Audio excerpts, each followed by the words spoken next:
bienvenidos a quienes están ahí conectados. Este es el segundo encuentro del Seminario Permanente de Investigación-Creación, un espacio destinado a pensar cómo las diferentes experiencias que podemos mapear destinadas a la investigación en la formación artística y también lo que tiene que ver con la investigación en relación a formación y a propuestas didácticas.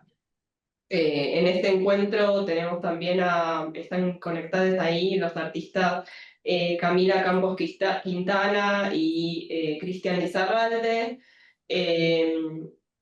Los invitamos a ellos particularmente para trabajar uno de los ejes de este seminario de investigación-creación que está destinado a pensar la investigación en la práctica artística. Y también la idea de este seminario, que ya es el segundo año, empezó el año pasado con Rubén López Cano, con el primer encuentro de Rubén López Cano, y este año la idea es que tenga una periodicidad mensual. Empezó por iniciativa del IAC, el Instituto de Investigaciones en Arte y Cultura, de la Universidad del 3 de Febrero, y este es el segundo encuentro de este año. La idea con Camila, o la invitación que les hicimos a Camila y a Cristian, que les agradecemos por participar, fue para que puedan plantear un caso de estudio o que nos permitan pensar a la obra de ellos como caso de estudio, que es Imagine Obliga, una obra que también proyectaron el año pasado cuando estuvieron acá en Buenos Aires. Y que también nos facilitó ese primer contacto con ellos, Gabriela Munguía, que no sé si está conectada, pero que también forma parte de la universidad, en la Diplomatura de Humanidades Ambientales. La idea también es que a ellos lo que les propusimos es que puedan un poco recorrer este proceso de desarrollo que hicieron con la obra, que por un lado, en el caso de Camila, es el resultado del proyecto de investigación que realizó en el marco de la Maestría en Culturas Audiovisuales de la Universidad del Valle de Cali, de Colombia, y también fundamenta parte de su investigación en el marco de la tesis doctoral Interfaces Sociales de Creación de Cristian Lizarralde. Y en el caso de este encuentro les propusimos algunas preguntas, que los ejes fueron los puntos de partida de la práctica artística, la práctica artística en el contexto académico y el proceso de socialización que tuvo la obra. Y por último leo un poco la presentación de ellos dos. Camila es guionista, realizadora e investigadora, magíster en culturas audiovisuales y comunicadora social y periodista de la Universidad del Valle, coordinadora de proyectos del Centro de Ciencia, Arte y Tecnología de Cali, de Yagua. Trabaja en proyectos de innovación tecnológica, en investigación académica, es realizadora de diferentes piezas audiovisuales, radiales, instalaciones y de realidad virtual, coordina el laboratorio Hipermedia Hiperlab desde 2012 y su recorrido vincula comunicación social, política, periodismo, arte y radio comunitaria. Y Cristian Lizarralde es artista y docente investigador en la Universidad del Valle de Colombia, pionero en las Media Arts en Colombia, fundador del MAF Encuentro Internacional de Artes y Culturas Digitales, creador del laboratorio Hipermedia Hiperlab y líder de la línea de investigación en estética digital de Univalle. Doctor en diseño y creación de UCALDAS, y su trabajo artístico y de investigación se centra en la relación entre arte, tecnología y sociedad. Y también ha expuesto internacionalmente en diferentes espacios de arte multimedial. Así que ahora les dejo la palabra a ellos para que puedan contarnos sobre su obra.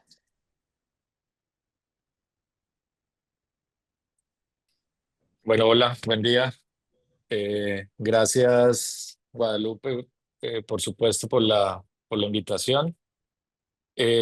Nosotros quisiéramos dar primero pues como un contexto de todo este proceso investigativo que básicamente surge con la creación de este laboratorio que justo mencionabas, que se llama HyperLab. HyperLab es un laboratorio, digamos, de investigación-creación que fundamos justo en el 2012 aproximadamente, y lo hicimos con el apoyo, digamos, de unos recursos de investigación-creación que tiene la Universidad del Valle. En este inicio, nosotros trabajamos con una profesora que se llama Adriana Guzmán. Ella es música, es, digamos, licenciada en música. Hicimos un trabajo, digamos, inter y un poco transdisciplinar, porque aquí, digamos que fusionamos de alguna manera dos grupos de investigación. Por un lado, un grupo que nosotros denominamos Caligari, que es de la Universidad del Valle, por supuesto, y de la Escuela de Comunicación, que tiene una larga trayectoria, digamos, en la investigación, creación en los entornos audiovisuales y en las culturas audiovisuales. Y por otro lado, pues la profesora Adriana en ese momento pertenecía a un grupo de investigación en música y arqueología. Digamos que las primeras pesquisas, por así decirlo, que tuvimos en HyperLab, pues precisamente nos confrontaba sobre la música y el patrimonio. Eh, las primeras investigaciones que hicimos, por ejemplo, tuvimos una obra que, que se denominó Proyecto Tusa, y ese proyecto, digamos que obviamente contó con apoyos, que esto es muy importante, digamos, para nuestros procesos de investigación-creación, y es el apoyo de la universidad, porque la universidad tiene un sistema de investigación-creación que tiene más o menos unos 15 años, le calculo yo.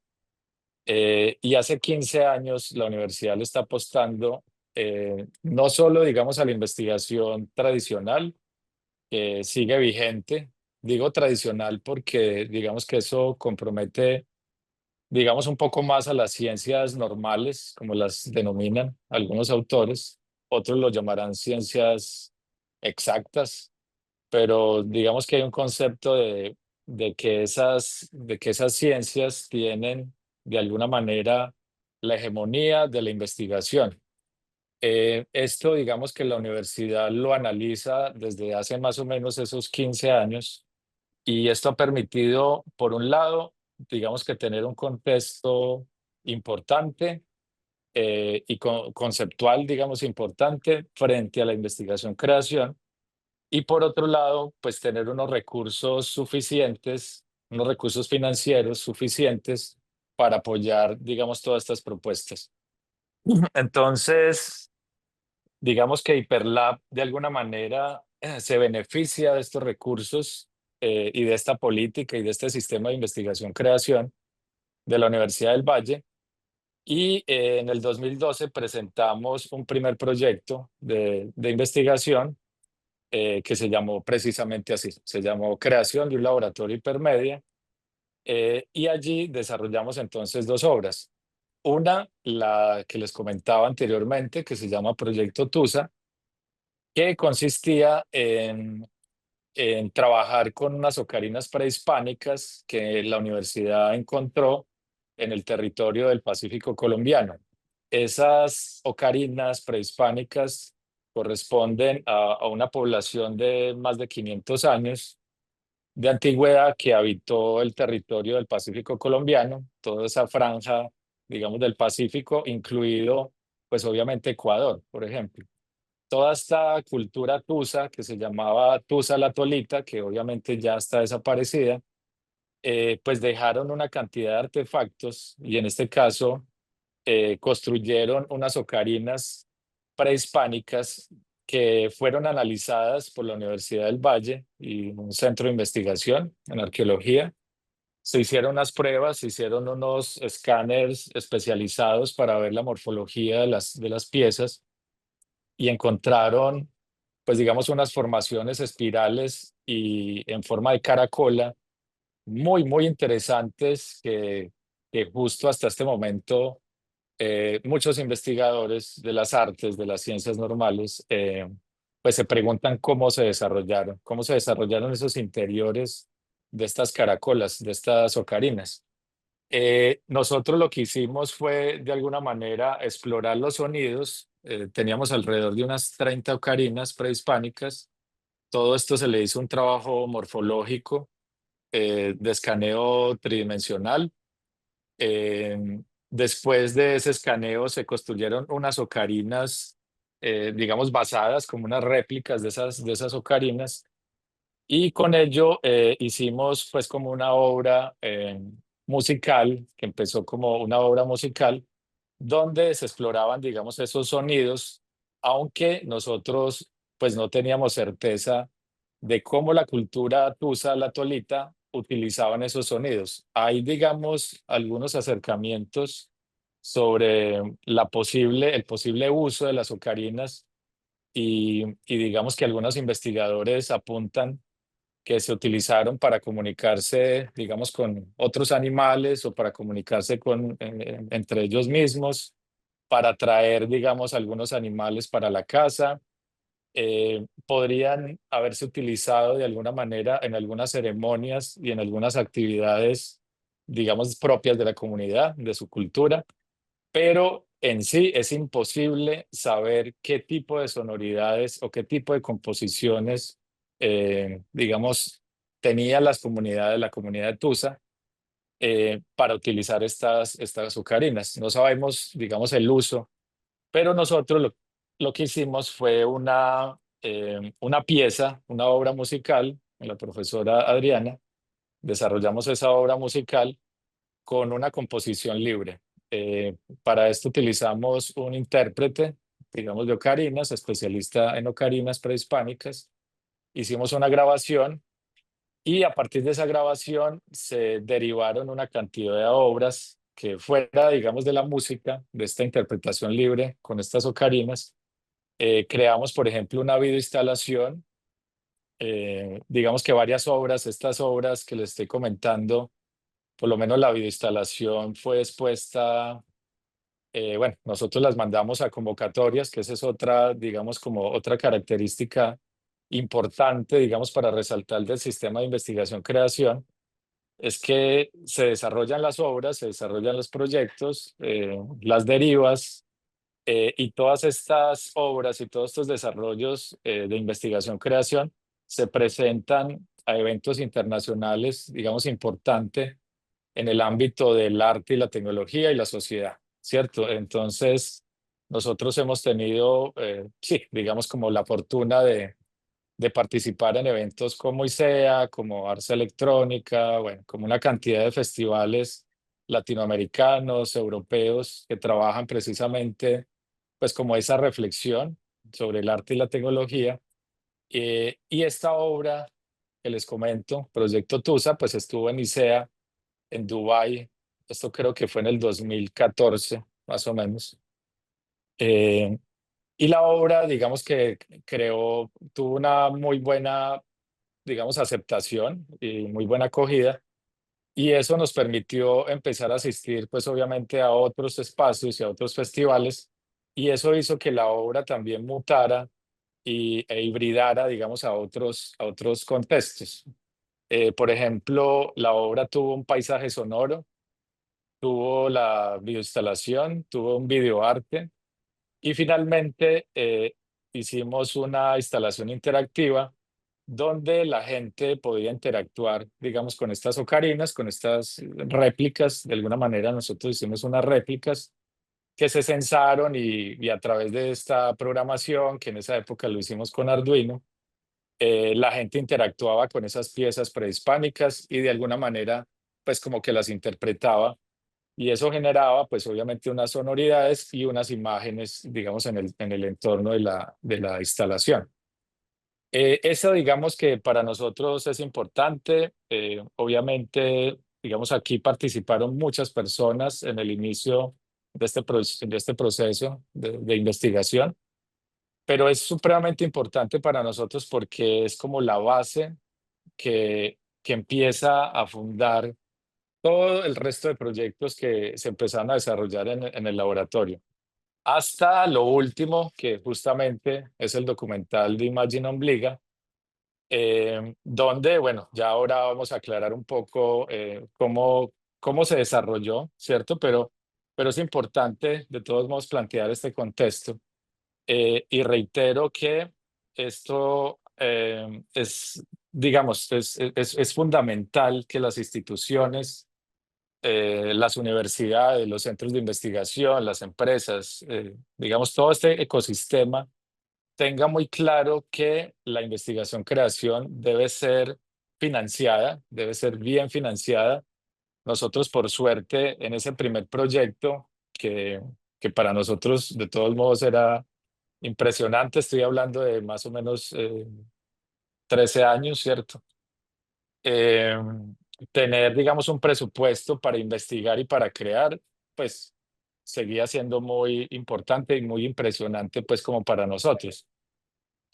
No todas las universidades en Colombia tienen, digamos, una financiación para los proyectos de investigación-creación. Por lo general, gran parte de las universidades colombianas pues tienen un presupuesto general para investigar, pero las artes siguen siendo muy marginadas, digamos, de ese proceso. Por un lado, ese proceso de reconocer la práctica artística como una forma de investigar, una forma de crear. Digamos que eso es bien complejo en Colombia y me imagino que a nivel latinoamericano pues pasa un poco lo mismo. Pero yo resalto, digamos, de alguna manera que ese sistema y esa financiación que ha tenido la universidad y esa claridad, digamos, que ha tenido la universidad para apoyar los procesos de investigación es fundamental, pues obviamente para la práctica artística. Si no, de otra manera, nosotros no podríamos, digamos, tener esta cantidad de proyectos y esta cantidad de investigaciones que hemos desarrollado en el contexto del laboratorio, donde pues Camila, digamos que desde el inicio ha asumido la coordinación, eh, digamos, académica del laboratorio y hasta este momento hemos desarrollado, yo creo que más de 20 proyectos de investigación-creación, pero hoy digamos que nos compete, obviamente, pues digamos como mostrarles a ustedes cómo ha sido, digamos, ese proceso de investigación de este último proyecto que es Imagine Ombliga. Entonces, no sé, yo digamos que dejo hasta allí y le doy paso pues a Camila para continuar con la segunda parte.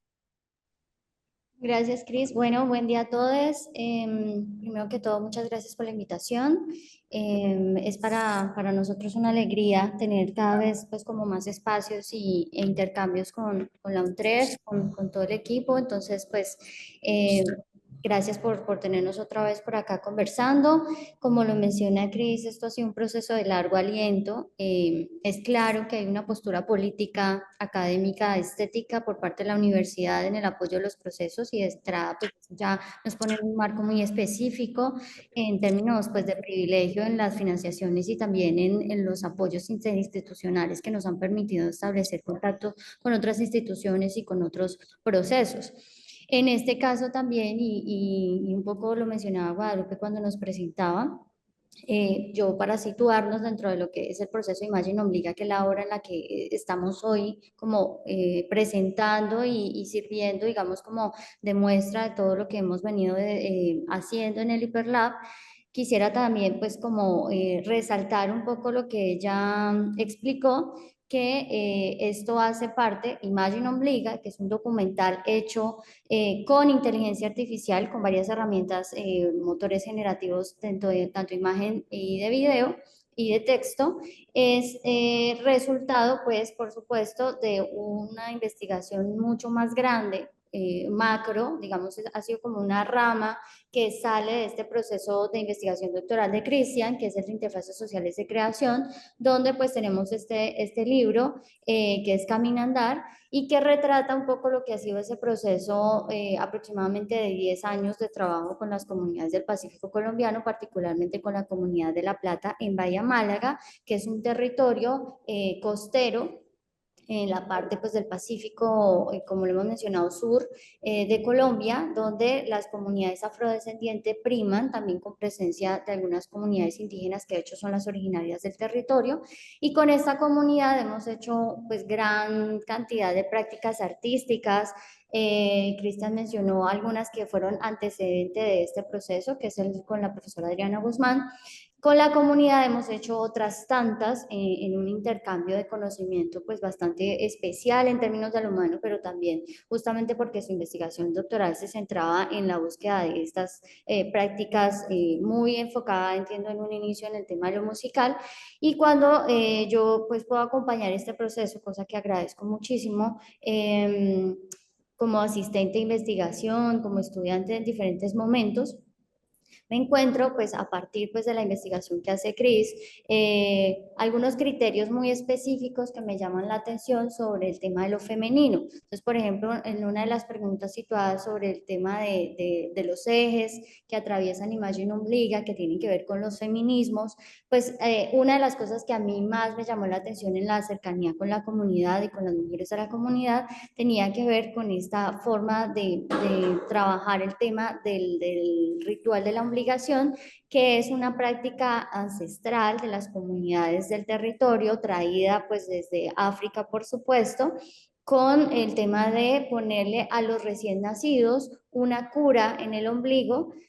Aquí más o menos se puede ver algunas de las imágenes que hicimos como tratando de documentar y recrear este proceso para imprimirle algunos poderes y algunas habilidades a lo que iba a ser eventualmente este niño y este adulto. Entonces, me llamó particularmente la atención como mujer, como joven investigadora dentro de este proceso, reconocer que habían una serie pues, de listas que tenían las mayoras, las matronas, parteras para imprimir a los niños con, por supuesto, el apoyo de los padres, donde al varón, nacido varón y reconocido como varón, se le imprimaba con unos elementos que exaltaban su masculinidad o el concepto de lo masculino, entendiendo que se le ponía ralladura de pescado en el ombligo, ralladura de aleta de pescado, entonces iba a ser un varón que iba a saber nadar mejor que los demás.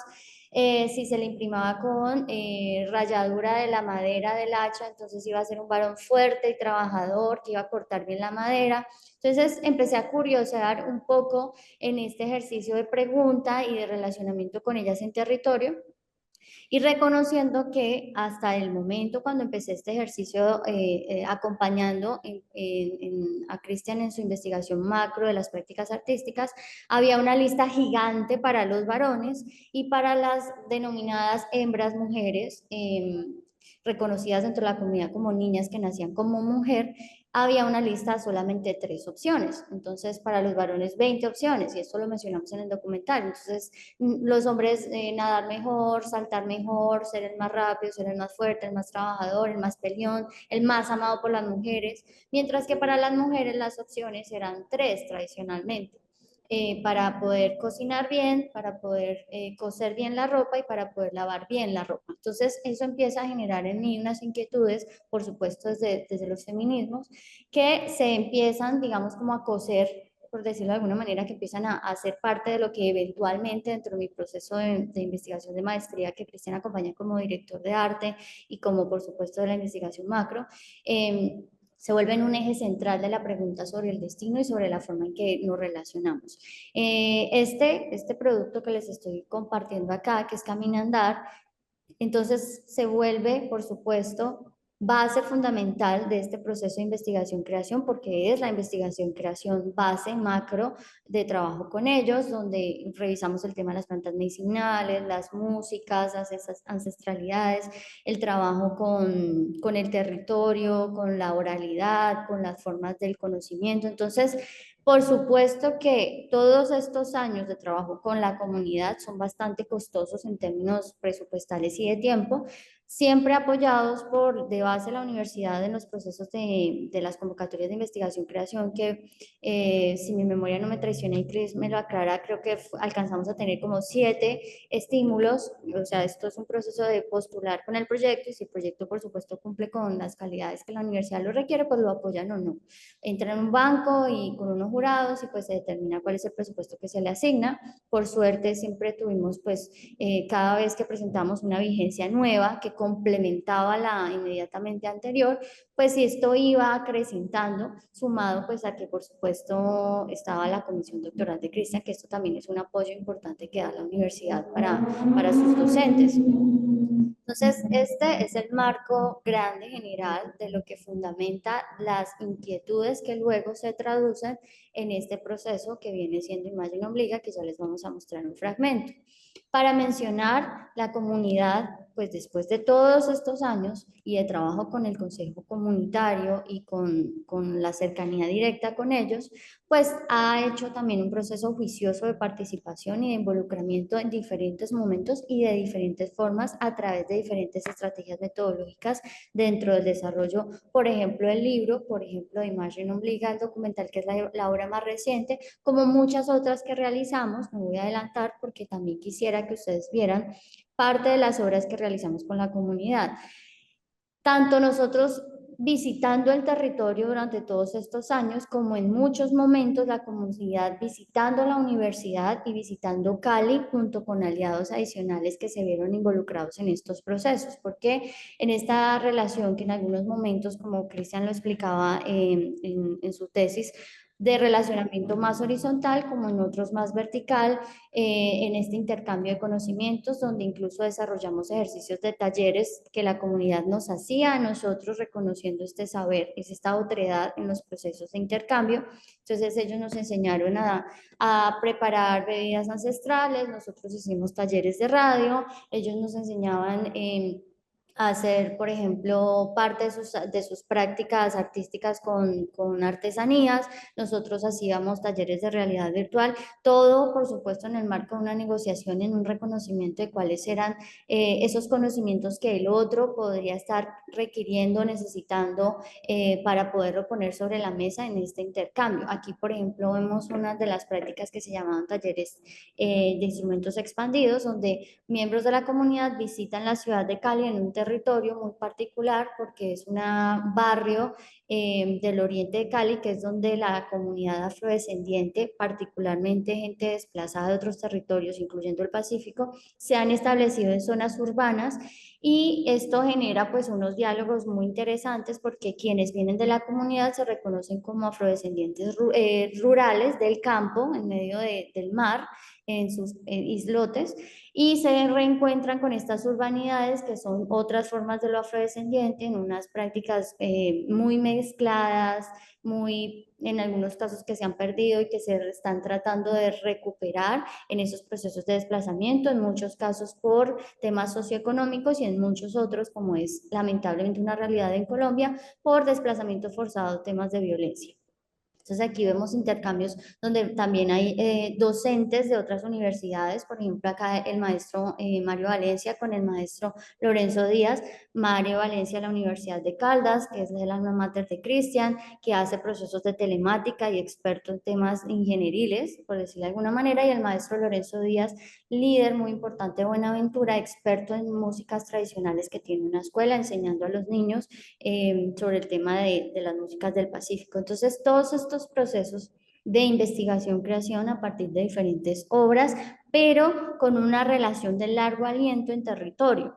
Entonces, esto también ha permitido que estas prácticas artísticas tengan una profundidad en lo que se refiere a lo metodológico, porque pues ha permitido, tuvimos esa fortuna, pero también la comunidad lo permitió y lo quiso y lo promovió y lo sigue promoviendo, de hecho, porque es una relación que sigue bastante fuerte.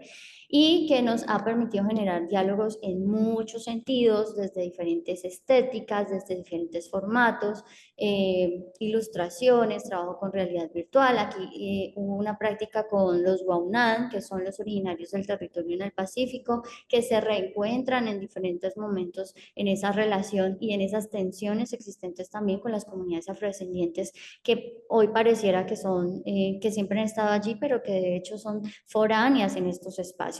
Entonces también todos estos diálogos y estas tensiones y estos encuentros de los que nosotros podemos participar, y como ustedes pueden darse cuenta, documentar en este ejercicio, porque nos encontramos con una comunidad que nos dice estamos perdiendo estos saberes por ser una comunidad principalmente oral, y queremos que ustedes, nos reconocen o nos reconocían sobre todo en los momentos iniciales como académicos que tenían unas habilidades técnicas, nos pueden ayudar con esto para poder documentar y ojalá preservar pues estas prácticas. Entonces el libro se vuelve esta gran bitácora de todo este proceso, que incluye, repito, muchas prácticas y muchos ejercicios.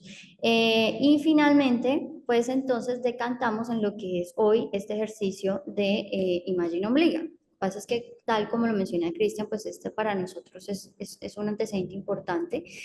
Yo quisiera poner un fragmento del inicio. Este documental pues ha tenido un trasegar en diferentes espacios. El inicio nos plantea la premisa. IA, ¿En qué puedo ayudarte hoy? necesito ayuda para hacer un documental sobre una comunidad del Pacífico colombiano a partir de experiencias personales. Por favor, indicar palabras clave.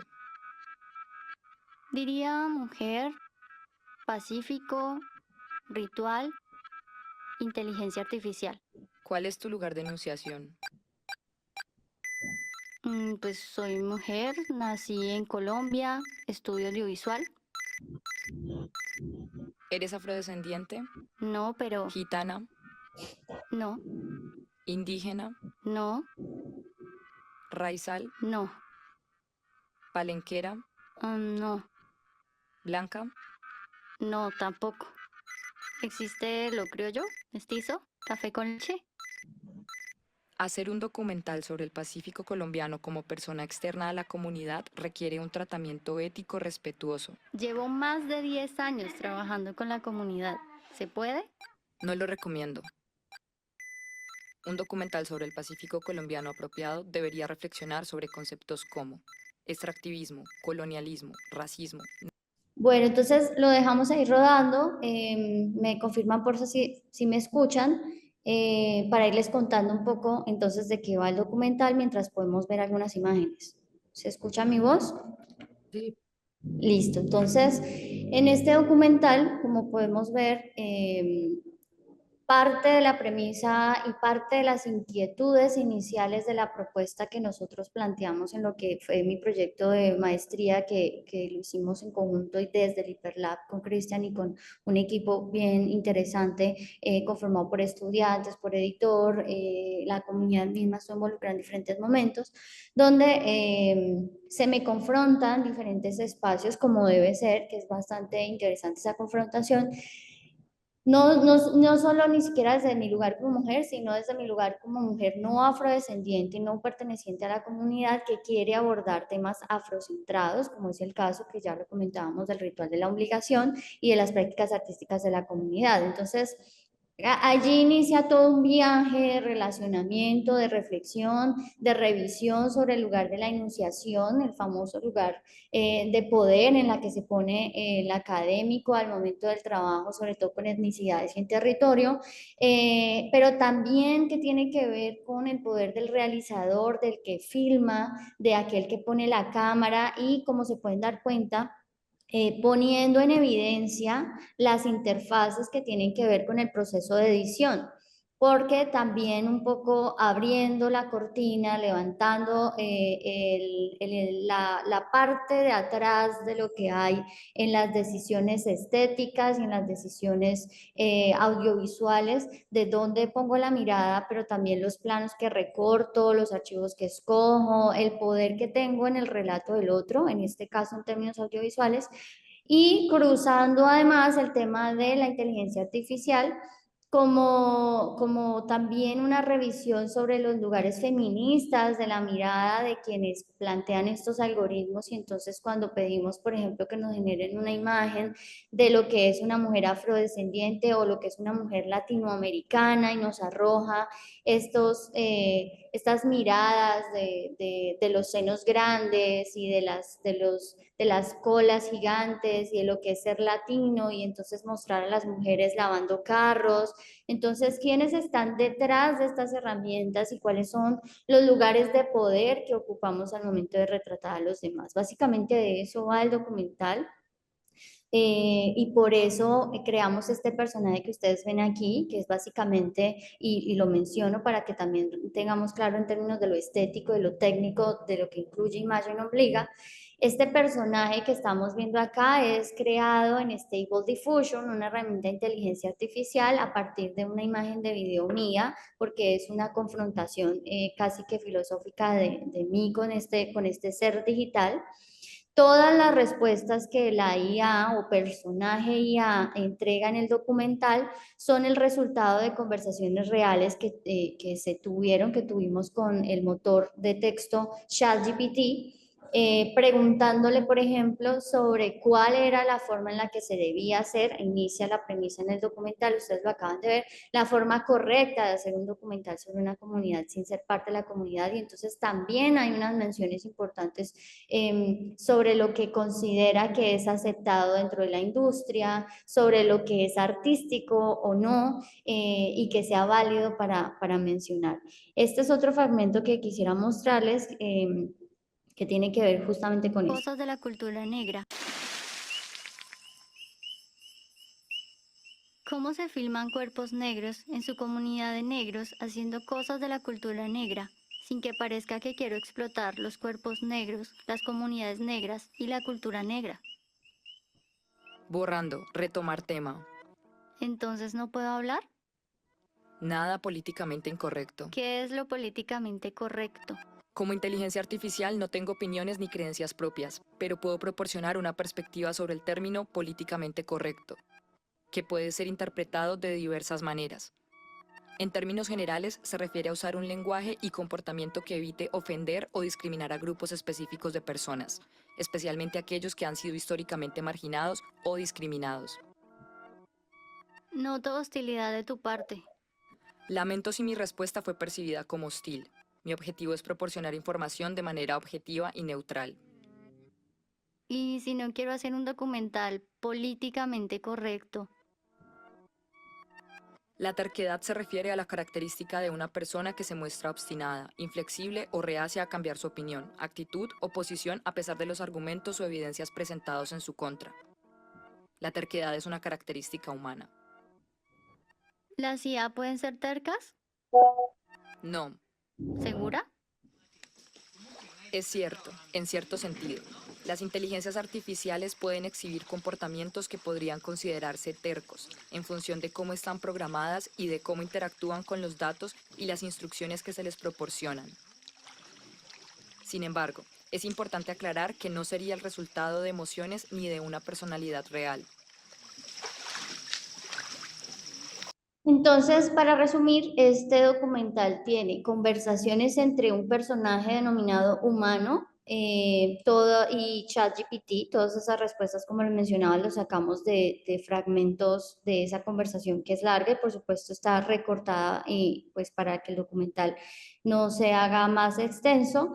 Tiene imágenes generadas en el motor de Midjourney con licencia paga. Con esto también hay una pequeña reflexión sobre el tema de la forma en la que se generan las imágenes, porque Dentro del proceso de bitácora ponemos en evidencia cuáles son las imágenes que nos deja recrear y cuáles no, cuando se necesitaban cierto tipo de contenidos porque nos amenazaba, digamos, con vetar, por ejemplo, querer mostrar las violencias ejercidas sobre el pueblo afro cuando estaban siendo secuestrados en la trata transatlántica. O sea, todo este ejercicio de pensarse qué es lo que se puede y no se puede mostrar, qué es lo que se puede crear y no se puede crear. De nuevo el tema de Stable Diffusion y por supuesto pues mostrando el tema del machismo que hay detrás del ejercicio de la creación del algoritmo, porque cuando se le pedían, por ejemplo, imágenes de resistencia de los pueblos africanos, pues como ustedes pueden ver en este instante, solo arroja imágenes de varones. Entonces también estábamos ahí confrontando, bueno, y es que no existen las mujeres, ¿cómo ves a las mujeres? Entonces todo es este diálogo que utiliza el ritual como eje transversal, y que parte del diálogo de lo técnico, de la técnica, de la estética y de las formas de poder, tanto en el audiovisual como en general, cuando nos aproximamos o tenemos la posibilidad de retratar al otro y de circular contenidos. Entonces, y finalmente este fragmento. Nacer mujer. Martema. En algún lugar leí que lo peor era nacer pobre y latino. Luego le agregaban, lo peor es nacer mujer, pobre y latina. Luego le agregaban, lo peor es nacer mujer, pobre, latina y negra. Lo último que vi era que lo peor de todo era nacer mujer, pobre, latina, negra y gay.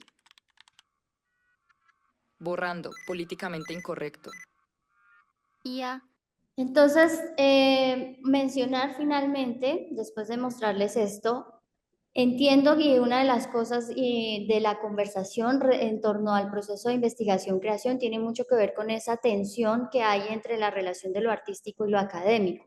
Por ejemplo, Imagine Obliga tiene dos afiches. Tiene un afiche artístico, que es este que estamos viendo acá, pensado en la expresión sensible de lo que la obra retrata. También creado, por supuesto, ponía jugando con ese momento donde todavía era, desde mi perspectiva personal, muy interesante ver las deformaciones que generaba el motor, no solo porque nos permitía tener un poco más de evidencia de la artificialidad de la imagen, sino porque también nos daba estas formas retorcidas de la representación. Y tiene un afiche académico formal creado por la productora que apoyó el proceso de investigación complementando los recursos de la universidad, que es el Canal Regional Telepacífico, que entra con un recurso adicional para la realización, pensado en la circulación de espacios formales como festivales y de entornos académicos como conversatorios. Entonces, aquí el hecho de que también existan dos afiches y esa revisión entre lo artístico y lo académico para mí fue muy evidente porque también genera y pone sobre la mesa de que hay un diálogo que en algunos momentos parece que está muy mezclado, pero que también en algunos momentos puede estar bastante dividido y que tiene que verse con las conversaciones que estamos teniendo aquí. Entonces, creo que con eso ya hemos acotado varios de los ejes sobre el tema del contexto, cómo surge la obra, cuáles son sus formas de financiamiento, la descripción breve y la muestra de los fragmentos y un poco sobre la articulación de la práctica que hemos tenido artístico-académica. No sé, Cris, si quieres comentar ya o profundizar más sobre el tema de la metodología, que finalmente eso ha sido parte pues como fundamental de lo que ha sido tu tesis doctoral. Sí, a propósito de ese sistema complejo, yo insisto que sin ese ecosistema, digamos que de alguna manera ha propiciado la academia, y aquí digamos que viene la reflexión, por un lado, en la relación académica con la relación de la propia investigación-creación y sus métodos, digámoslo así. Entonces, insisto que el sistema debe garantizar de alguna manera ese sustento académico, financiero. Es muy importante para nosotros en la universidad, pues, establecer dinámicas, digamos, constantes con los grupos de investigación. En nuestra facultad, la facultad nuestra se llama Facultad de Artes Integradas. La universidad pues tiene un montón de facultades, digamos, en otras áreas, en otros campos, pero la facultad nuestra, que es la de artes, digamos que es muy interactiva en sí misma, genera, digamos, como muchos procesos participativos entre estudiantes, docentes y egresados, y eso de alguna manera, pues, digamos que sirve o ha servido como infraestructura para, de alguna manera, jalonar todos estos procesos de investigación-creación. Entonces, en el ecosistema, pues existen los grupos de investigación. Los grupos de investigación, a su vez, tienen unos proyectos de investigación-creación, que como comentaba anteriormente, se presenta, y que lo comentaba ahora Camila, pues que se presenta, digamos, a una bolsa. Esto es una especie de beca, la universidad lo llama así, es una beca de investigación-creación. Se presentan un número, digamos, grande de proyectos a ese banco. Más o menos se están presentando unos 40 proyectos al año, porque esta financiación es anual. Y de esos 40 proyectos, la universidad apoya más o menos entre 12 y 15 proyectos con, pues digamos que un buen número, digamos, de créditos, llamémoslo así, de recursos, que van más o menos desde yo le calculo desde los $15,000 hasta $30,000, digamos, por proyecto de investigación-creación. Y por eso mencionaba anteriormente que es increíble, de todos modos, para los investigadores, pues contar con un recurso que uno puede destinar, por un lado, para poder movilizarse, digamos, dentro de Colombia, dentro de las ciudades, para hacer salidas de campo, para hacer también divulgación de las obras, ir a festivales, participar con ponencias, con papers, con cantidad, de, digamos, sí, de instrumentos y de formas de hacer conocimiento. Y ese respaldo, digamos, es fundamental para que esto pueda funcionar. Hay otra parte, digamos, de la infraestructura, lo que tiene que ver con lo académico, son los laboratorios. Por un lado, los laboratorios, digamos, de investigación-creación en nuestra escuela, en la Escuela de Comunicación, que justo este año está cumpliendo 50 años de existencia, que es una escuela, digamos, pionera de alguna manera en América Latina sobre la reflexión entre el audiovisual y lo comunitario, y que ahora, digamos, que se mueve obviamente en otros territorios como el periodismo, por ejemplo, en territorios como el territorio de las artes mediales. Cada vez, digamos, se va transformando obviamente esa dinámica de producción de la escuela. Pero digamos que todo ese trasegar de 50 años pues ha generado muchos procesos, y ha generado la fundación de muchos laboratorios de medios. Dentro de la Escuela de Comunicación tenemos 6 laboratorios de medios, que son unidades, digamos, que de alguna manera independientes, porque digamos estos laboratorios se pueden mover entre investigación, pero también en la docencia, es decir, apoyo a las clases, y también en la proyección social y en la extensión. Entonces son laboratorios, digamos, que en su autonomía, pues digamos que pueden participar de proyectos externos, de convocatorias externas, y eso hace que, pues, que sea, digamos, como un lugar donde se propicia, digamos, esos procesos investigativos. Fuera de los laboratorios de medios como lugares, digamos, de apoyo, existen, por ejemplo, en la carrera de comunicación social, o unos lugares que llamamos nosotros los Media Labs. Esos Media Labs son espacios, digamos, académicos, son espacios, digamos, formativos, donde los estudiantes en 4 semestres, los 4 primeros semestres de la carrera de comunicación social, ellos, digamos, que exploran los sentidos. De alguna manera lo diferenciamos. En el primer semestre se explora el sentido de la visión, en el segundo el sentido de la audición, En el tercer semestre se explora un poco como, digamos, como esa mezcla entre la audición y la visión para conformar de alguna manera el audiovisual.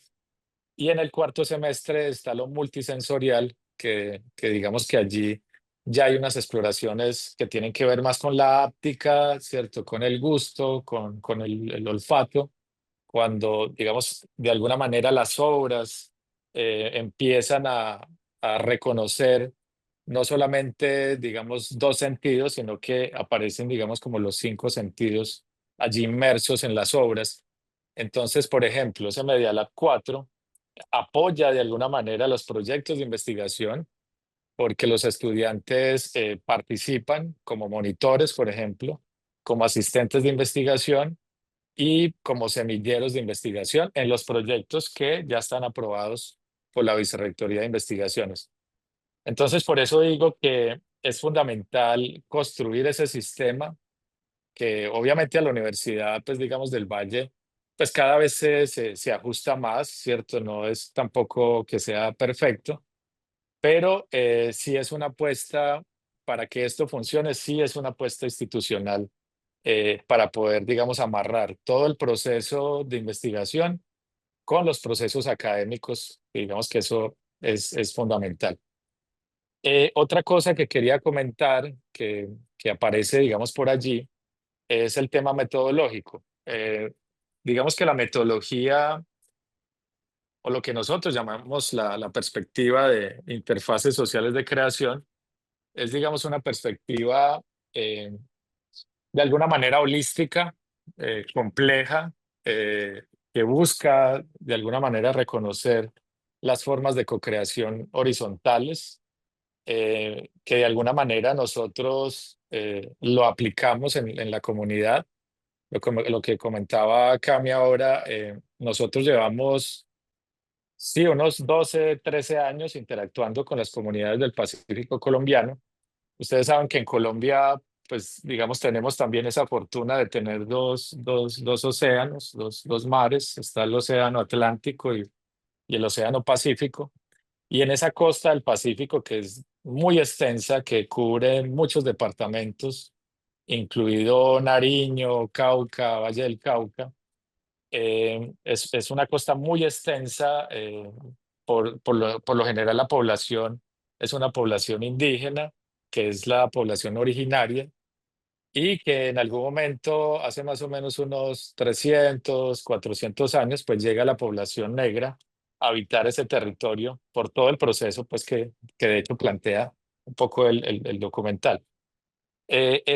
Digamos, ese palincesto que de alguna manera se genera en estos territorios, porque además se inserta de alguna manera otra capa, que son pues como digamos, todas las invasiones que se generaron, pues obviamente en todo este cono sur, toda esa mezcla de culturas, pues digamos que generaron un territorio muy rico y muy diverso a nivel cultural, pero también a nivel natural, ¿no? Nosotros, por ejemplo, en la perspectiva de interfaces sociales de creación, que está fundamentada en muchas perspectivas teóricas y metodológicas, yo podría mencionar en este momento, digamos, como tres, cuatro autores que son fundamentales. Uno es Bruno Latour, que es un sociólogo y músico inglés, de origen inglés, que de hecho trabajó mucho tiempo en comunidades latinoamericanas, trabajó mucho tiempo en Perú, en Chile, y él acuña de alguna manera un concepto que se llama interfaz social. Ese concepto, digamos, es fundamental para esta perspectiva de interfaces sociales de creación porque legitima de alguna manera un poco lo que planteaba, digamos, otro teórico como Norman Long y, bueno, y el mismo Bruno Latour, eh, que es plantear, digamos, como un equilibrio y un balance que lo llamaban, pues, como el principio de simetría. Esos principios, digamos, de simetría son fundamentales para las perspectivas horizontales porque reconoce al otro como un ser creativo. Y ese reconocimiento del otro como ser creativo, pues lo planteó en algún momento también un artista alemán que se llama Joseph Beuys, con otro concepto que es fundamental para la perspectiva y es la plástica social. Entonces, la plástica social, de alguna manera, Joseph Beuys, más o menos por allá en los 60, pues digamos que generó una apertura del arte a lo común, ¿cierto? A lo comunitario. Y tenía una frase que todos recordamos, y es que cada hombre es un artista, todo hombre es un artista. Eso democratiza, claro, democratiza la práctica artística, baja, digamos, de alguna manera esto que estaba determinado en la modernidad como la alta cultura, y se empieza a establecer dinámicas cambiantes en las culturas populares. Es decir, el arte puede llegar a la cultura popular, eh, insertarse allí y generar nuevos procesos de mediación, eh, como lo planteaban pues como muchos autores, incluido hay un autor colombiano que nosotros trabajamos mucho, que se llama Arturo Escobar. Arturo Escobar, digamos, es un sociólogo caucano.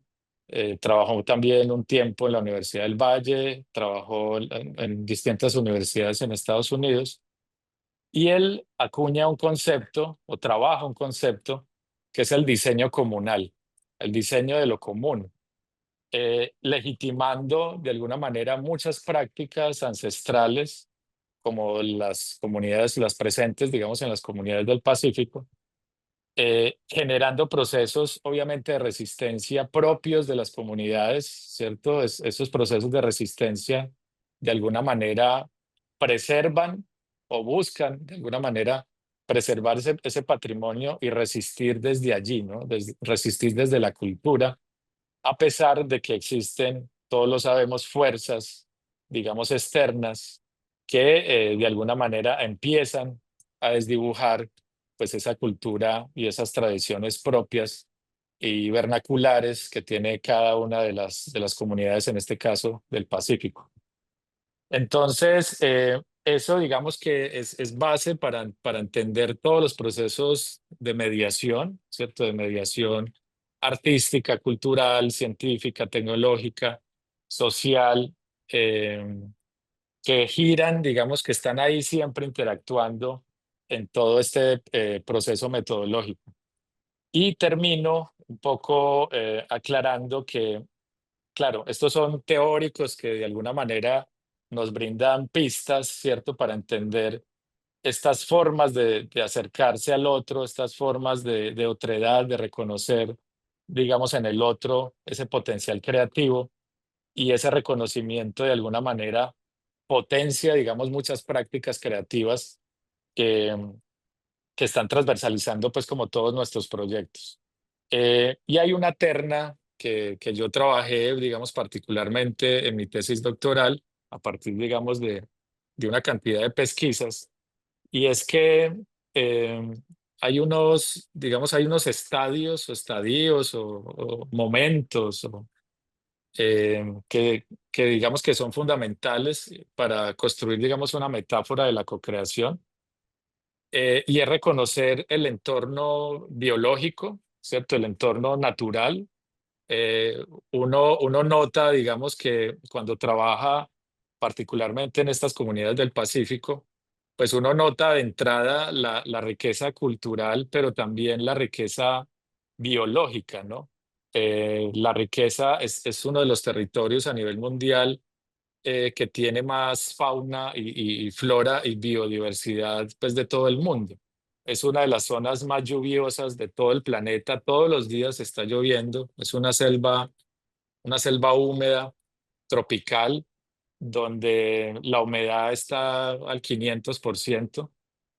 Y eso hace que se genere pues como un ecosistema, que es el ecosistema manglar, que nosotros siempre lo utilizamos, digamos, de alguna manera como metáfora en gran parte de las obras. Y ellos, digamos, las comunidades, cómo se relaciona, cómo lo humano de alguna manera se relaciona con este entorno natural, donde están todos los elementos de la naturaleza, interactuando constantemente con ese actor, como lo decía Bruno Latour, ese actor red humano y no humano, ¿cierto? Esa interacción constante entre humanos y no humanos y esa distinción constante basada en ese principio de simetría hacen que se generen fuerzas mucho más poderosas que empiezan a plantear otro entorno que también es interactivo, es decir, uno no puede subsistir sin el otro, que es el entorno artificial. Entonces hay una metáfora que nosotros hicimos, de hecho, un gráfico por allí, donde está, digamos, el humano, ¿cierto? El humano, digamos, de alguna manera tiene esa capacidad de ir a la selva, de ir al territorio, de conseguir, digamos, unos materiales, por así decirlos, unas maderas, unas fibras, una cantidad de cosas que están allí en la selva, propias de la selva. Tiene la capacidad de transformar eso y convertirlo, por ejemplo, en una marimba, en una marimba de chonta. Y esa marimba de chonta, digamos que si acciona de alguna manera, la comunidad saca los elementos de la selva, construye la marimba de chonta a partir de, digamos, de estos árboles, eh, construye la marimba, la diseña, la construye y además la interpreta. Y ahí en la interpretación, digamos que es la clave fundamental para entender toda la dinámica de interacción de la interfaz, y es el momento de la acción. Es decir, fuera de la fabricación, pues está la acción de interpretar esa marimba, y para nosotros esa es como la metáfora más importante, digamos, del proceso de investigación-creación en cualquier escenario, ¿cierto? Ese constructo que no existía en la naturaleza, que lo construye el humano, pues es un constructo artificial, ¿cierto? Y ahí digamos que hay una interacción constante, siempre, digamos, dinámica, siempre cambiante. No funciona una sin la otra. Eso también nos dimos cuenta. Obviamente una cosa es la teoría, pero digamos que en la práctica uno también evidencia que el proceso es real, es decir, el proceso de interacción entre lo natural, lo humano y lo artificial es constante y es el que propicia de alguna manera todo el proceso, todos los procesos de investigación-creación en este momento. Entonces, esa es como nuestra perspectiva metodológica. Hay muchos autores, como les comentaba, pero particularmente, digamos, nosotros estamos como, digamos, como muy en este territorio y eso hasta el momento ha permitido muchas dinámicas. En este momento el laboratorio está trabajando, bueno, el documental Imagine Obliga, pues ya digamos que de alguna manera cierra, eso fue el año pasado. En este momento tenemos dos proyectos de investigación-creación financiados por la Universidad del Valle. Uno se llama Cuerpografías. Estamos trabajando con comunidades migrantes, sobre todo población venezolana, que están habitando por todo el proceso migratorio, pues están habitando muchos territorios de Colombia y que son comunidades que de alguna manera también están resistiendo desde su cultura y desde el arte. Entonces ahí hay un ejercicio pues como que está iniciando con esta población migrante. Y hay otro proyecto que estamos en este momento, sí, en búsqueda de financiación, que ya la universidad pues como que lo tiene allí en la base de datos, en la base de proyectos, y estamos trabajando esculturas de datos. Esas esculturas de datos, estamos utilizando datos sociales sensibles y, por ejemplo, hay una obra que se está desarrollando en este momento que se llama El Mangle Rojo, que lo último que estamos haciendo es una escultura de datos que visualiza, es una obra que más allá de utilizar una cantidad de tecnologías, pues digamos que tiene un fin político muy importante.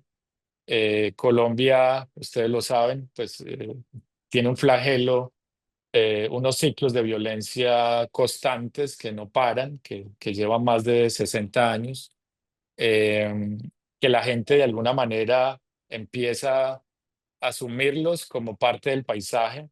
Y aquí hay un fenómeno dentro de tantos fenómenos de la violencia, estructurales de la violencia, está el fenómeno del asesinato de líderes sociales, que son líderes que trabajan por las comunidades, que digamos que se la juegan, que apuestan hasta su vida por hacer trabajo comunitario y por hacer trabajo social con comunidades marginadas.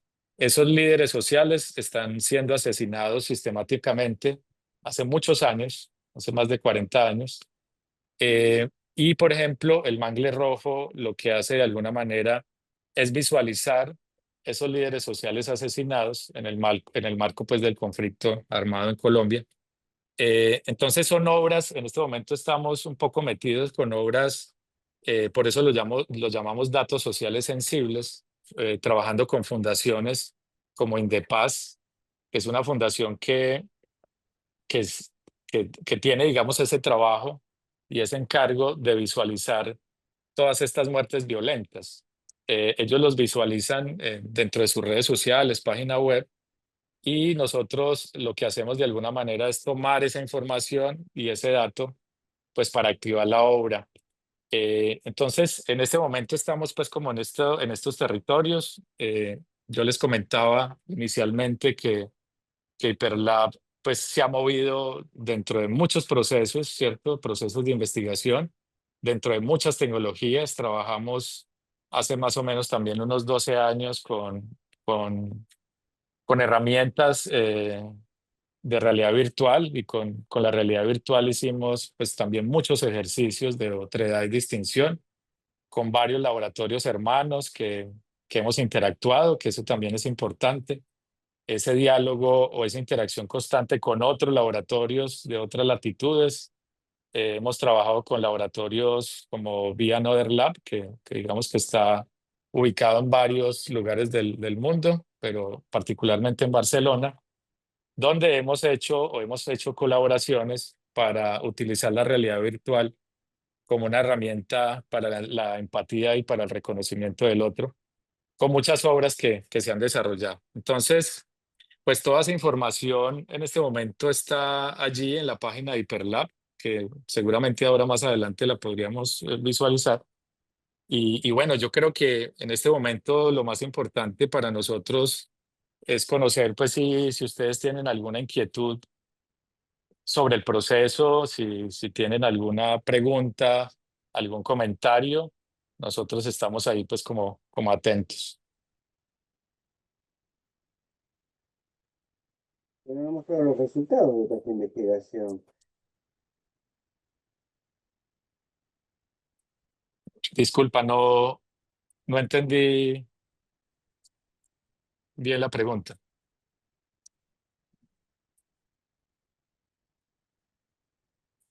Una pregunta. Cristian, ¿me escuchás? Sí, ¿Qué tal? Sergio Romero de la carrera de producción audiovisual, ¿cómo estás? con gusto, Jorge. Dos preguntas. Me pareció muy interesante lo que planteaste.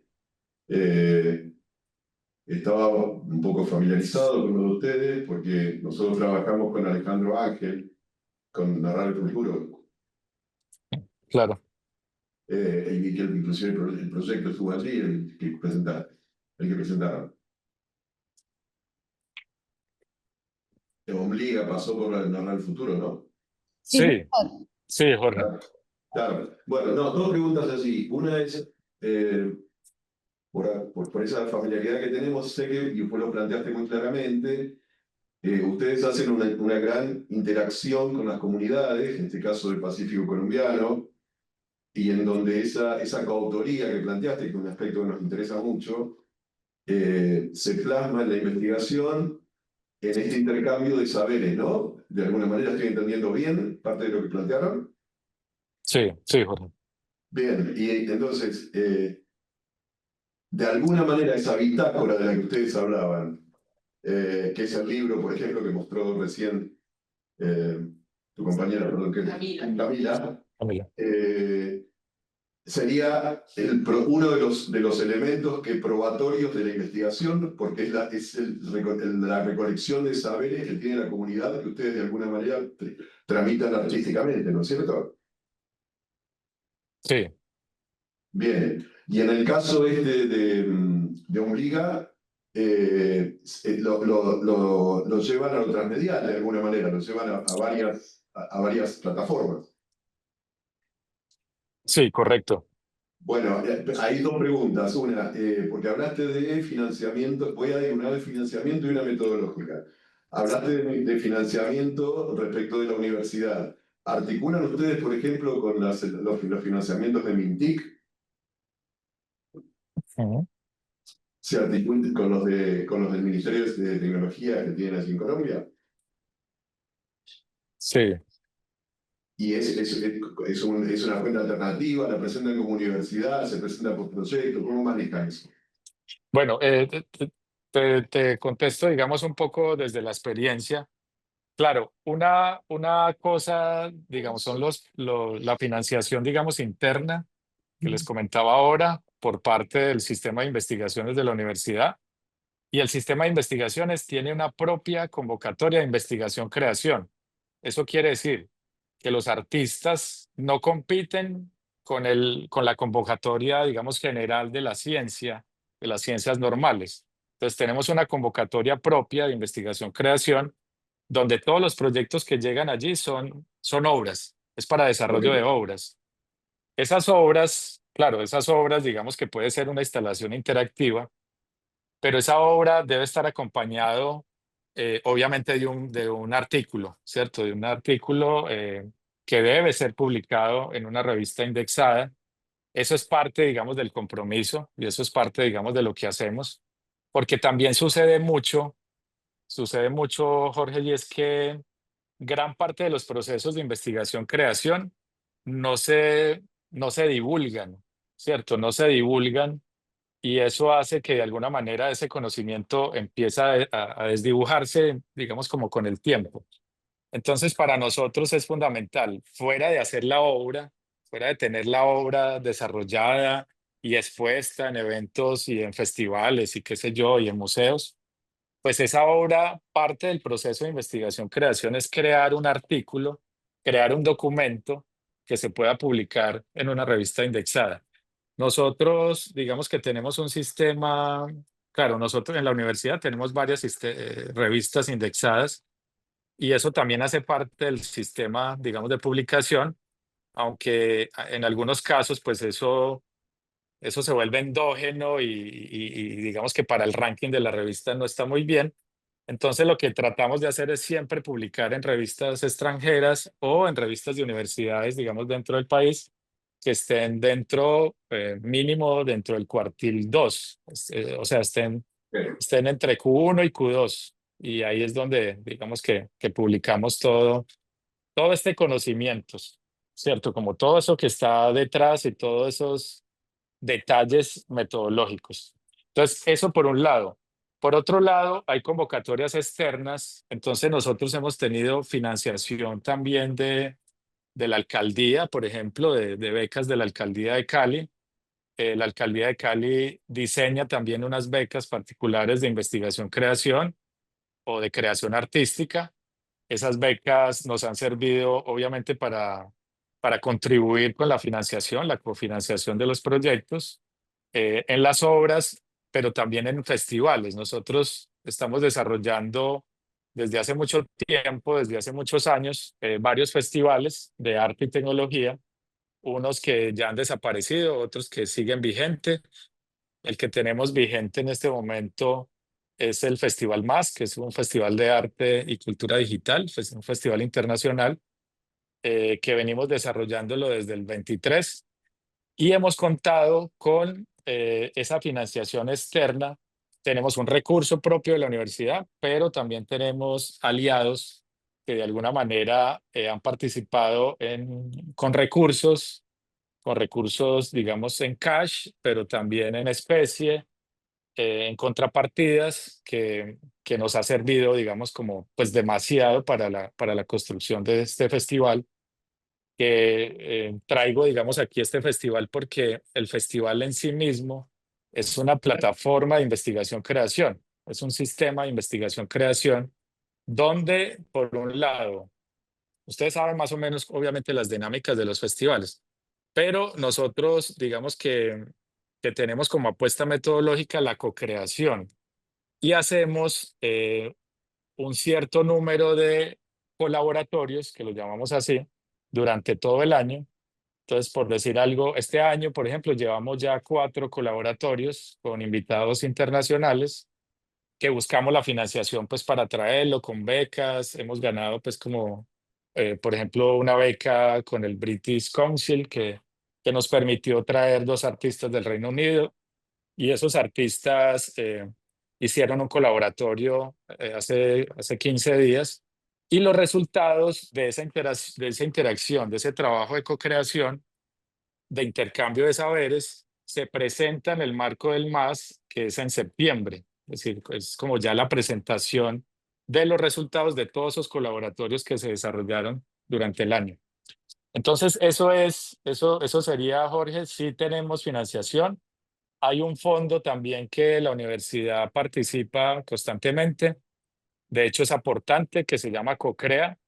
CoCrea abre cada año, una convocatoria cada año, y son recursos importantes. Es decir, ahí ya son recursos, digamos, ya superan obviamente los $10.000 y hay recursos que llegan, digamos, para procesos de investigación, creación hasta, eso viene siendo $500.000. O sea, son, digamos que recursos muy grandes porque también deben presentarse interinstitucionalmente con empresas privadas, con empresas públicas, la universidad, y todo, digamos que ese recurso llega a un proyecto general y las universidades, en este caso, pues son las que ejecutan ya esos presupuestos.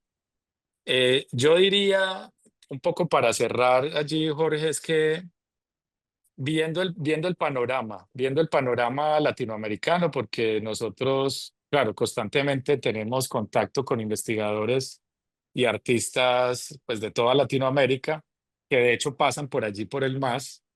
Sí nos damos cuenta que, bien o mal, el sistema de investigación-creación colombiano por lo menos le apuesta y tiene unos recursos que han sido importantes. Y esos recursos y esa financiación se ve reflejada en las obras que se han hecho, no solo por nosotros, sino por muchos colectivos y muchos laboratorios del país que están interactuando constantemente, que están haciendo obra, que están haciendo una cantidad de productos y obras bellísimas, desde animaciones hasta instalaciones, mapping. Es decir, todo ese ecosistema de las media arts es muy vigente en Colombia, se mantiene muy, muy activo y es precisamente gracias a estas financiaciones, a estas apuestas, digamos, que han tenido pues como algunos gobiernos, hasta el gobierno actual, digamos que le ha apostado mucho a estos procesos de investigación-creación. Muchas gracias, muy claro. Y sí, me interesaba que lo contaras porque si no queda a veces la idea como que queda nada más que la creación del objeto y en realidad vos acá hablaste ya de la distribución, hablaste de la visualización y creo que eso es muy importante para que se entienda la magnitud de lo que hacen. Sí, muchas gracias. Gracias. Tenemos ahí el chat. Ay, acá tengo unas preguntas. Cuando me digan. Sí, bueno. Hola, ¿qué tal? ¿Cómo están? Aquí Clara. Bueno, muchísimas gracias, buenísimo. Pienso que traen un campo súper desplegado, ¿no? Sobre todo para nosotros. No, y me quedo pensando como en un plano así de conversaciones, ¿no? Porque siento que ustedes traen conversaciones con múltiples agentes, ¿no? Entornos. Y pensaba, en realidad me vino cuando contaron un poco lo germinal de este proyecto, cuando hablaron de las caracolas, de las ocarinas, y ese encuentro con arqueólogos. Bueno, me preguntaba esto, en esas conversaciones que tienen, inclusive en las cuales está la IA, bueno, ¿qué conversaciones han tenido respecto digamos, de este proyecto con lo que a ustedes aparece esa frase como las disciplinas, las ciencias normales, ¿no? O normalizadoras, que me llamó la atención escucharlo así. Es decir, me interesa, de todos los planos que trajeron, ese encuentro institucional, digo, también en la institución, ¿no? ¿Qué pasa con eso? ¿Cómo circula? Inclusive es como impactante que ustedes ya despliegan como un área de investigación aparte, digamos, de investigación-creación. Entonces me parece interesante cómo se produce también ese intercambio de saberes en términos institucionales dentro de la universidad, ¿no? Cómo hay como múltiple intercambio con la comunidad, con la universidad, ¿no? Cómo se arma ese tejido, ¿no? Bueno, por ahí es extensa la respuesta, pero digo, me parece interesante pensar eso, si lo han pensado, digo, los riesgos también de un proyecto que tiene un montón de tiempo y cómo hace para que eso que produce también se siga nutriendo, ¿no? Sí, no sé si Cami quieras Sí, yo creo que dar un hay contexto. una claridad interesante dentro de nuestra realidad. Además que tenemos unas financiaciones importantes, tanto a nivel institucional como a nivel gubernamental. Y es que nosotros pertenecemos a la Escuela de Comunicación Social, que hace a su vez parte de la Facultad de Artes Integradas. Nuestra facultad tiene unos programas académicos mezclados que son muy discientes. En la facultad tenemos arquitectura, diseño industrial, diseño gráfico, danza, teatro, comunicación social, ya lo mencionamos, y Cris, de pronto, Música. y música. Ujú. Entonces, y se llama Facultad de Ah, Artes bueno, Integradas. y diseño industrial, que es como lo más ingenieril por allí. Entonces, desde ahí ya hay una apuesta importante en lo que se refiere a quienes hacen parte de esta facultad y los intercambios que se empiezan a promover entre los docentes de los diferentes programas académicos y de los estudiantes que hacen parte de la facultad. Por supuesto que hay una broma, que esto igual está quedando grabado y es una broma universitaria, es que la Facultad de Artes Desintegradas, porque no es fácil. Ustedes que me imagino en su gran mayoría son académicos también, saben que estos procesos de intercambio no son fáciles, pero dentro de la misma convocatoria de investigación y creación se promueve que los docentes de diferentes programas se unan para que el monto de financiación sea más alto. Entonces se dice, no, si el profesor se presenta solo con su proyecto, el profesor de música que va a investigar sobre el clarinete, con la comunidad tal, se da, voy a decir cualquier número porque en este momento no me acuerdo, 20 millones de pesos, esos en dólares, ¿cuánto viene siendo? Bueno, sea un monto, $5.000. mil Sí. dólares. Pero profesor, si usted se une con otro profesor, con el de ingeniería industrial, y hacen el proyecto juntos, de investigación de co-creación juntos, se le dan $10.000 o $15.000. Entonces, ¿por qué se entiende que entonces ese intercambio de conocimiento pues tiene unos retos adicionales y un alcance y unos impactos adicionales?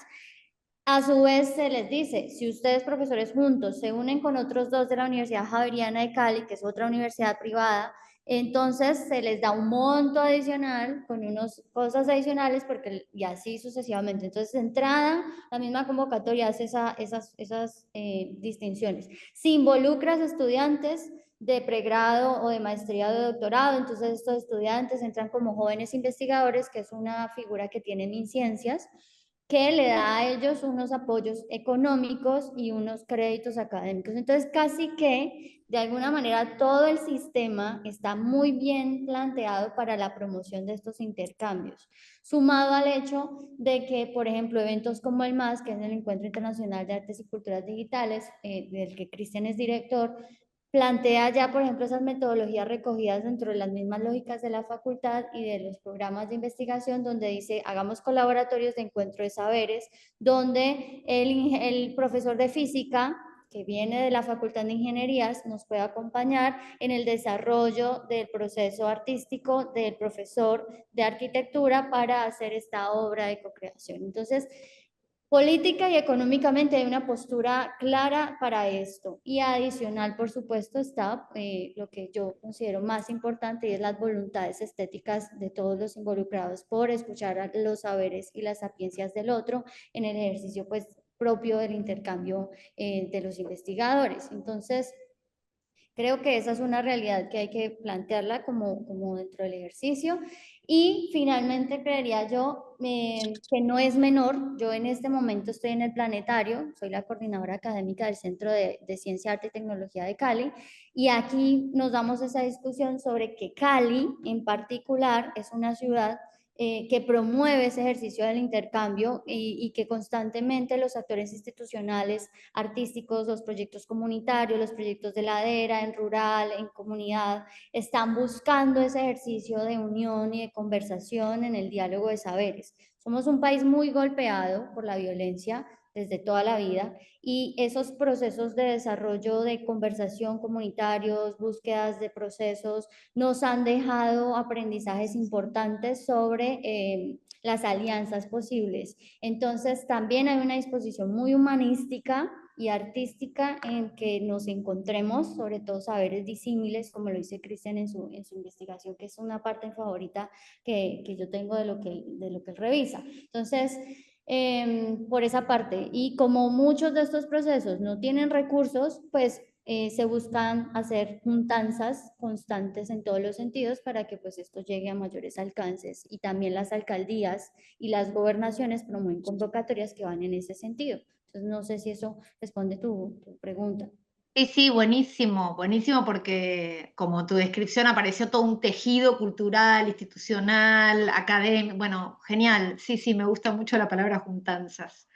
No, que está bueno pensarlo también para nosotros, sí, sí.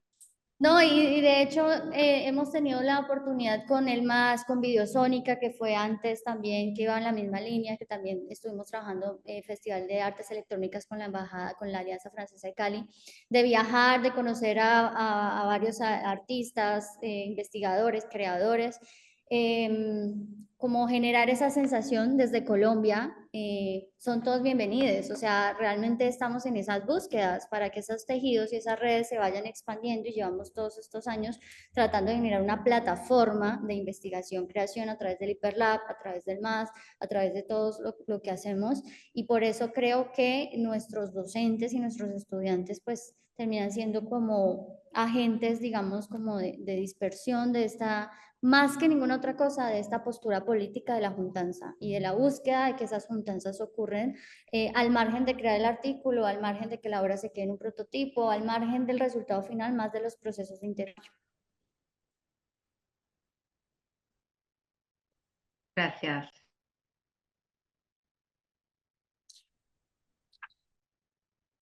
¿Hay alguien más? No, en el chat no hay nadie. Ok. Ya te activé el sonido.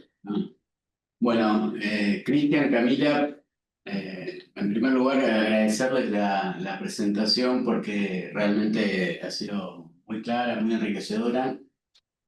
Y después completar, me parece que fueron muy exhaustivos en lo que son los resultados o los outputs de esos proyectos, tanto en lo que son las publicaciones, vos decías también los prototipos, las obras, o lo que son las condiciones preparatorias de reunir diferentes o docentes de diferentes áreas académicas o de diferentes unidades académicas, estudiantes y demás. Yo quería hacerle una pregunta que tiene que ver más con lo que es el proyecto y su evaluación y la escritura de esos proyectos, ¿no? ¿Qué peso se le da a la hora de elaborar esos proyectos a los resultados que se van a elaborar, al marco conceptual, a la metodología, ¿no? Al momento de la evaluación de esos proyectos? ¿Cómo lo piensan y cómo justamente ya creo que son expertos, expertas en elaboración de esos proyectos, así que cómo los piensan y qué es lo que se pondera en esas evaluaciones? Yo le Sí, daría mira la que palabra a Cris, pero antes sí. de que Cris mencione, yo diría que una cosa que sí quisiera comentar es que MinCiencias, nuestro Ministerio de Ciencias, que tiene muy buenos procesos de financiamiento, tenía unos medidores de impacto para las ciencias, y hace algunos años, no sé cuántos, Cris lo puede mencionar, se generaron los modelos del Ministerio de Ciencias para la medición de proyectos de investigación-creación. Entonces, esto también es una postura gubernamental, política importante, de que los artistas ya tienen unos reconocimientos en los ministerios para presentar sus obras por supuesto con todos los debates que eso implica, desde las subjetividades, desde las abstracciones, desde las formas de presentar la obra, de que si esto es una forma adecuada de medir esta obra pictórica, si es una instalación interactiva, cómo se puede medir, cómo se puede registrar ante derechos de autor. O sea, hay una serie de conversaciones que Colombia ya lleva varios años teniendo al respecto y que creo que también marcan mucho la diferencia de Colombia con muchos otros países latinoamericanos. Que tu ministerio te diga, a ti artista performático, registra tu obra en nuestra plataforma con estos criterios. Si estos criterios todavía están en proceso de debate o conversación o no, pero el hecho de que ya esté ocurriendo y de que el ministerio diga, te reconozco y te puedo registrar y puedes hacer parte de esta base de datos y puedes entrar en nuestras bolsas, ya pues me parece importante. Entonces creo que por ahí mencionaría eso. Y Cris. Sí, es que justo lo que dice Cami, pues esto también ha sido un proceso de resistencia, porque, digamos, están las ciencias de alguna manera normales, porque a mí también me confrontó mucho el concepto, porque antes entendía, digamos, como las ciencias exactas, ¿no? Y las ciencias duras. Eh, Esa concepción de lo normal, pues digamos que se atribuye muy a lo cerrado, ¿no? Como a un escenario como muy exacto, ¿no? Como muy cerrado. Y parece como que lo que nosotros hacemos desde el arte es como anormal, ¿no? Como que, o sea, como que no se puede medir por aquí por lo normal. Entonces vamos a crearles una plataforma después de un proceso de resistencia, porque tampoco es que haya sido fácil.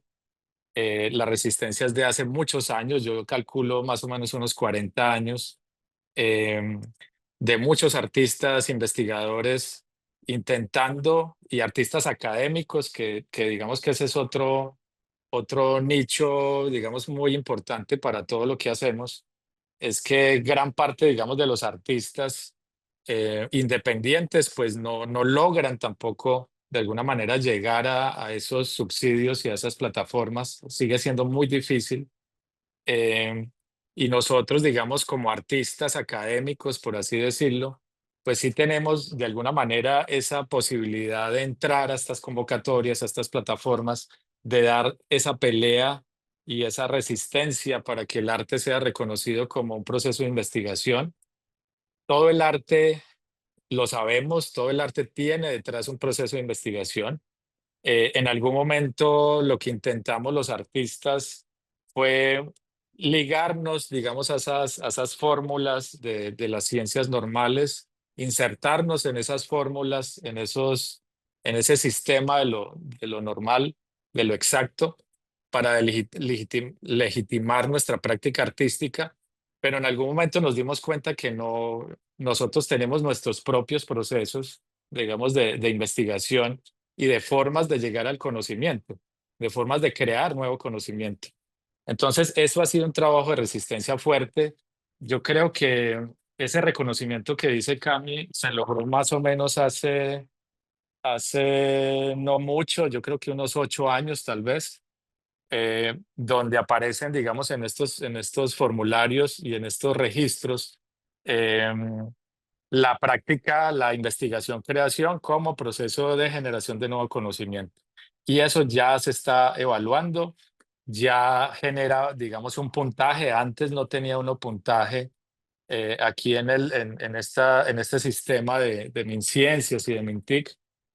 Pues hay unos niveles, de alguna manera, donde uno inicia como investigador junior hasta investigador senior, que es como la máxima distinción, pero es justo a partir de esa legitimación de la obra de arte, ¿cierto? De la práctica artística, como un indicador de investigación, ¿cierto? Como algo valioso para la investigación y para la generación de nuevo conocimiento. Y eso nos ha dado puntaje y ya muchos artistas, claro, artistas académicos, porque aquí el artista, digamos, del cotidiano, o sea, es una plataforma que no está hecha para ellos. Hay otros sistemas, digamos, para estos artistas y muchos gobiernos de alguna manera también han reconocido que hay artistas, digamos, muy individuales que trabajan desde lo individual o desde lo colectivo y se diseñan convocatorias para digamos, para estos sectores. Pero el nuestro, que es el de investigación, creación, amarrado a procesos académicos, pues es totalmente distinto y eso también hay que aclararlo. En la universidad, ¿qué pasa? No, y en las universidades en general, pero digamos que el caso concreto de Universidad del Valle, nosotros como profesores presentamos preproyectos de investigación creación. Para formular esos preproyectos nos dan unas asignaciones de horas, ¿cierto? Nos dan, por ejemplo, entre 50 a 110 horas al semestre para escribir esos preproyectos. Y esos preproyectos, de alguna manera, pues están amarrados a toda esa estructura teórica y conceptual, que digamos que en nuestro caso la tenemos, por fortuna, tenemos una estructura académico, conceptual importante, con unos conceptos, con unos autores, con unas metodologías, digamos que más o menos claras, que son cambiantes. Es decir, hay una estructura y hay un sistema que nosotros ya tenemos que nos permite generar líneas de investigación. Entonces yo tengo en la universidad una línea de investigación que se llama estética digital. Y dentro de estética digital hay un montón de sublíneas, ¿cierto? De posibilidades. Entonces hay profesores que dentro de esa línea desarrollan, por ejemplo, documental interactivo. Otros hacen videoinstalaciones. Otros hacen mapping. Es decir, cada una de esas líneas empieza a generar preproyectos, se escriben esos preproyectos y cuando abre la convocatoria, pues uno inmediatamente presenta esos proyectos. Es decir, como línea de investigación, uno crea ese banco de preproyectos que no están aprobados, obviamente, que están escritos, los tenemos ahí listos y cuando abren las convocatorias, sean internas o externas de ministerio, de alcaldías, de internacionales también, tenemos los proyectos listos para presentar. Y eso digamos que ha sido digamos, una gran apuesta, que no es fácil tampoco, mantener ese banco de proyectos no es fácil, pero como les digo, por suerte lo hemos logrado con los profesores de toda la facultad, construir como ese banco de proyectos y tenerlos listos, porque antes sí nos sucedía un poco lo contrario, y es que abrían las convocatorias y uno no tenía proyecto, pues tenía como una idea, yo quiero hacer un documental en realidad virtual, pero no lo tenía escrito. Y en muchos casos inicialmente se perdían las convocatorias y eso hizo que la universidad en algún momento, estoy hablando de hace más o menos unos 12, 13 años, eran muy pocos los proyectos de investigación, creación que se presentaba. Entonces, por decir algo, la universidad tenía en una bolsa de, qué sé yo, $200,000 para todos esos proyectos de investigación. Y solo se gastaban $20,000 porque solo se presentaban 2 o 3 proyectos. Entonces, ese recurso que era investigación creación se devolvía para las convocatorias de ciencias exactas y normales. Eso pasó al principio. Entonces, claro, nosotros como investigadores y artistas, pues nos dimos cuenta de ese problema y ahora tenemos un banco de proyectos, de preproyectos, que nos permite pues estar atentos a las convocatorias.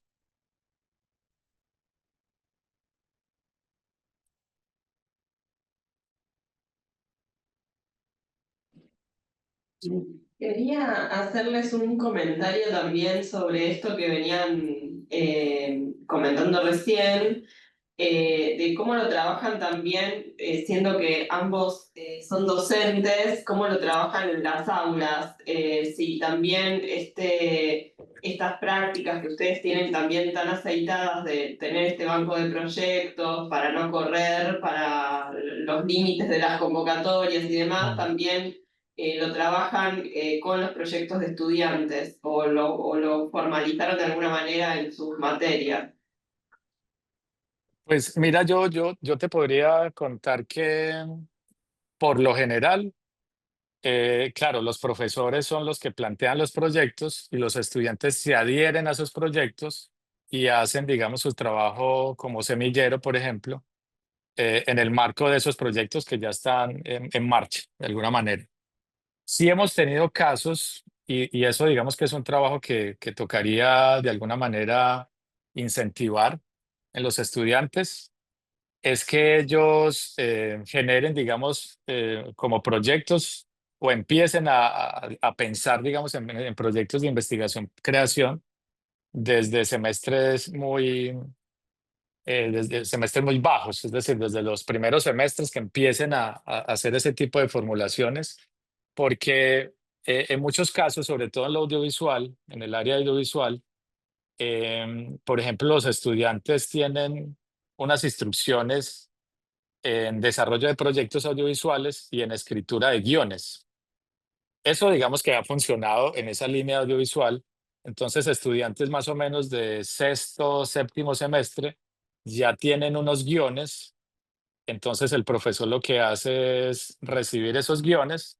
Entonces, por decir algo, se reciben 12 guiones y de esos 12 guiones se seleccionan 2 o 3 que se desarrollan como proyecto de investigación-creación. Buscando financiación, obviamente, de recursos internos, externos, convocatorias. Por ejemplo, esta semana, justo ayer, nos ganamos una convocatoria con el canal Telepacífico y ahí, pues digamos, hay un recurso interesante, son más o menos $50,000. Con esos $50,000 vamos a desarrollar unos 4 proyectos de investigación-creación en audiovisual, que en algunos casos son documentales y en otros casos son ficciones, pero hacen parte de esa construcción que hicieron los estudiantes porque son sus guiones. Sus guiones son un proyecto de investigación y esos guiones se desarrollan y se materializan ya en una obra concreta que ya tiene una distribución, digamos, en festivales como lo hicimos con Imagine Obliga, que justo funcionó de esa misma manera. Es decir, tuvimos financiación interna de parte de la universidad, pero también tuvimos cofinanciación, se llama esa figura, con el canal Telepacífico, que es el canal pues de la región del Valle del Cauca.